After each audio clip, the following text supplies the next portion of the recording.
Hello，大家好，欢迎大家来到读书时间。我们今天继续读《Soft Hearts: A Rett Swinson Mystery》这本书。好，我们现在开始。Come morning, the doctors moved Lydia out of the ICU and into a private hospital room. I was eager to see her, but Darrell, who had arrived before me, met me at the door and ushered me down the hall to talk in private. I asked, "Is she okay? I I just wanted to prepare you. She's she's conscious and alert, but what? She's been trying to talk, but the words won't come out. She can't write either. The doctor seems to think the language center of her brain was affected. It's like she tries to communicate, then just shrugs and gives up. Does she at least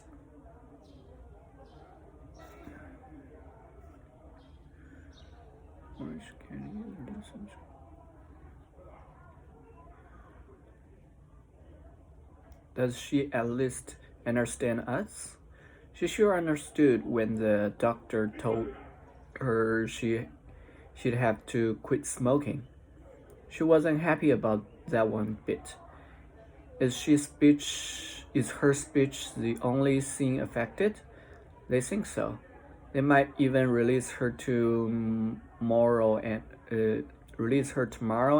start rehab on Tuesday. She will have to do rehab most every day for several weeks. Be honest, I said. Would it be best if I waited until she got home to see her? Probably. She needs to rest. When she does return home, her cousin Doris, who lives in Ghana, has agreed to come sit with her during the days and get her to rehab. Lydia had told me about Doris, the widow of Lydia's cousin, a man who followed Lydia and Carl down to Raleigh from Wisconsin in the 60s and married a local. He'd passed away some years ago.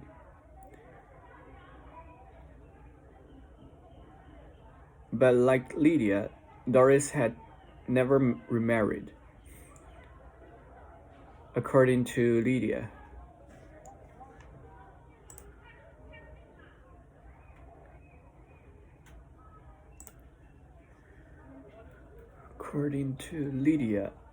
Doris wore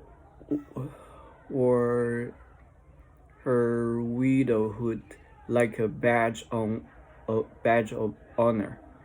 Isn't this the cousin known as Boring Doris? I asked Darrell.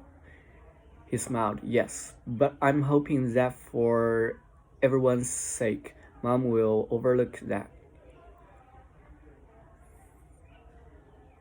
Doris just wants to be of some help, and I'll be glad to cook dinner for your mom and stay with her every night until she recovers, I said. Charlie and I can. No, you can't, Darrell. Your work hours are unpredictable, and Charlie's school is close to where you live now. I'll be glad to stay nights and even some days that Doris can't. I know your mother well.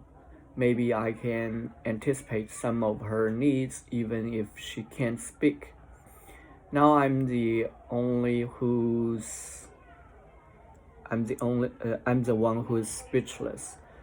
You are a saint, Rett. But I didn't want him to see me as a saint. I wanted him to see me as a woman. As Darrell returned to his mother's side, I walked, lost in thoughts, though the mirrored hall. Through the mirrored hallways back to the parking deck.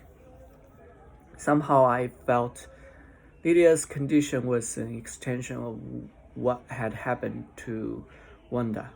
Not literally, I didn't think that someone had laced my friend's iced tea with poison.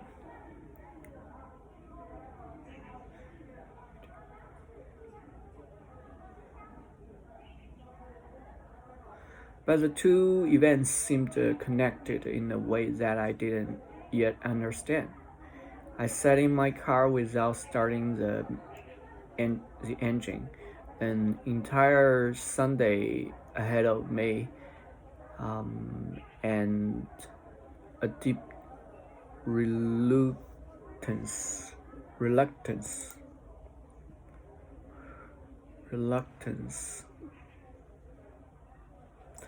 to spend it in my empty house.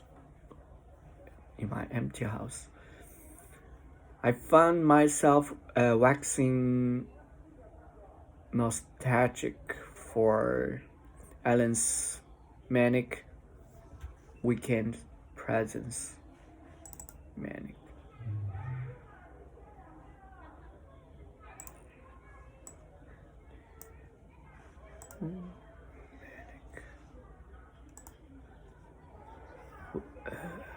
Manic weekend presence with its constant free flow of music, food, flowers, and friends, without its official social chair.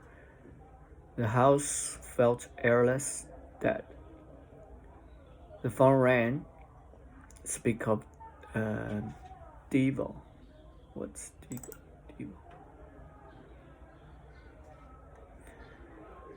Person with devil. Speaking of devil, I allowed my ex-husband's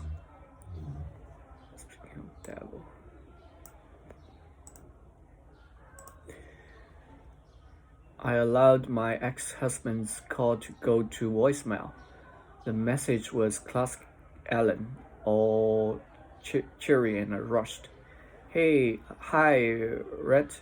We're having that party on Saturday afternoon to celebrate 10 years of the firm and raise the cash we need to move forward on the over 50 condo project. Hoping you can still be there. Pencil in Saturday.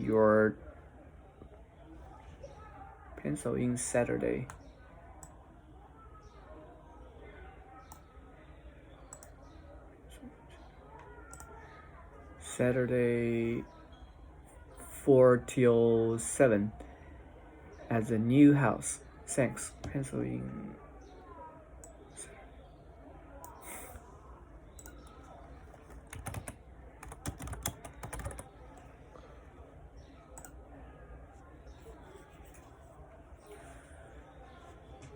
Thanks. Let me know what time you plan to be there, okay?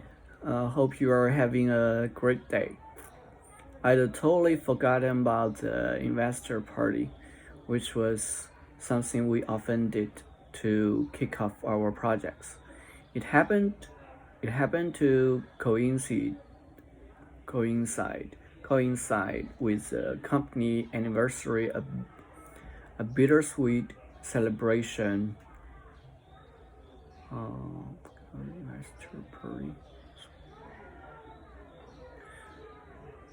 A bittersweet celebration indeed, to communicate confidence to our investors.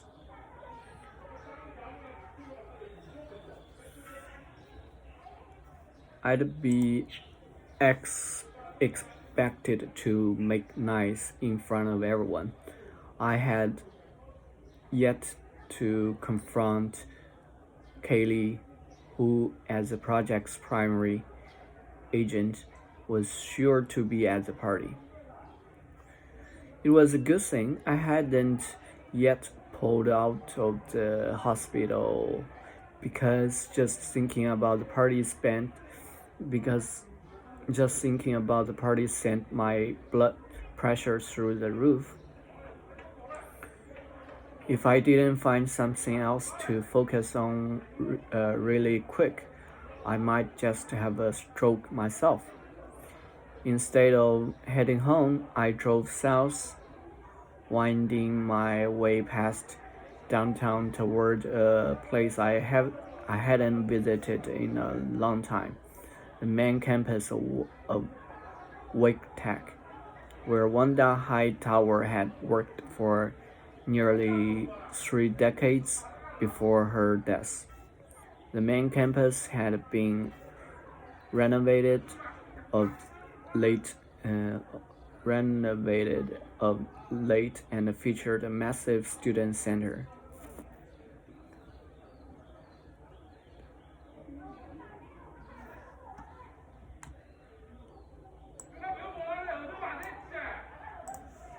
What is this? This had been renovated of late and featured a massive student center. With some effort, I located the English department and the office of Gary Rowland, its chair. Rowland's door was closed and no one answered when I knocked. But I rounded the corner and found the English department office with its door wide open. A slender, gracefully thin. A slender, short, moderately handsome Caucasian gentleman of about 50 sat at a round table. With several stacks of papers. You seem to be reading the modern equivalent of Moby Dick, I said. The man looked up from his work and smiled weakly. I have to make freshmen turn in their term papers in October if I'm going to get them read and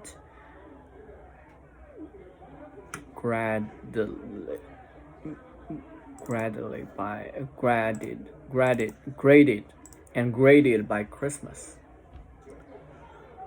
OK， 好，谢谢大家，我们今天先读到这里吧，那我们下次再见了，拜拜。